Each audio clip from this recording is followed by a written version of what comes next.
Breaking చూస్తున్నాం. ఎరువుల కొరతపై BRS పోరు చేపట్టింది. రైతులకు సరిపడా యూరియా ఇవ్వాలని హరీష్ రావు ఆధ్వర్యంలో బీఆర్ఎస్ ఎమ్మెల్యేలు ఎమ్మెల్సీలు డిమాండ్ చేశారు. అసెంబ్లీ నుంచి వ్యవసాయ కమిషన్ వద్దకు ప్లకార్డులు ప్రదర్శిస్తూ బీఆర్ఎస్ నేతలు ర్యాలీకి వెళ్లారు. ఇక అగ్రికల్చర్ కమిషనర్ కి ఎరువుల సంక్షేమంపై వినతి పత్రం ఇచ్చిన అనంతరం కమిషనరేట్ కార్యాలయంలో ముందు ధర్నాకు దిగారు. రాష్ట్ర ప్రభుత్వంతో మాట్లాడి ఎరువుల కొరత సమస్యపై సరైన వివరాలు అందించి పరిష్కార మార్గాలు చూపించేదాకా కదిలేది లేదని బీఆర్ఎస్ నేతలు నిరసన తెలిపారు.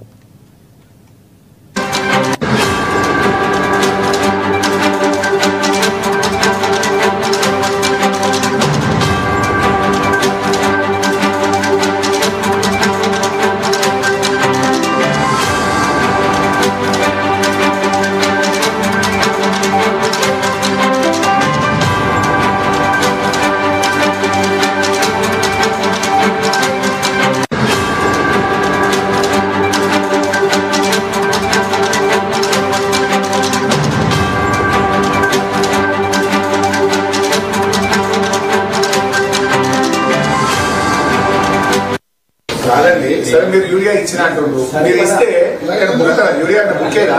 యూరియా ఏమైనా తినేదా? మీరు సరిపోయినంత యూరియా ఇచ్చిన తర్వాత లైన్లు ఎందుకు ఉంటాయి? లైన్లలో ఎందుకు ఉంటారు? పొద్దుగాల 3 గంటలకు లేచి నిద్ర లేవగానే యూరియా కోసం రావాల్సిన పరిస్థితి. వినాయక నిమజ్జనం నాడు కూడా అరే ఏ రాష్ట్రంలో కొరత లేదండి, ఒక తెలంగాణలో ఉంది.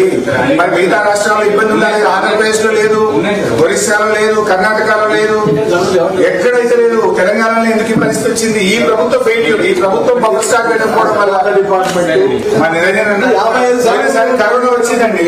2 సార్లు కరోనా వస్తే ప్రపంచంలోనే పెద్ద విపత్తు. కరోనాలో కూడా ఎరువులు తెచ్చిచ్చినాం మేము. లారీలు బంద్, మొత్తం స్ట్రైక్ అయితే కరోనా సమయంలో కూడా ఎరువులకు ఇబ్బంది రాలేదు రాష్ట్రంలో. ఇప్పుడేం కరోనా లేదు, ఇబ్బంది లేదు. ఇది మీ వైఫల్యం, గవర్నమెంట్ వైఫల్యం. అలా ఏంటంటే రోడ్ల మీద పెట్టింది రైతులందరినీ, మొత్తం ఆడవాళ్ళందరూ.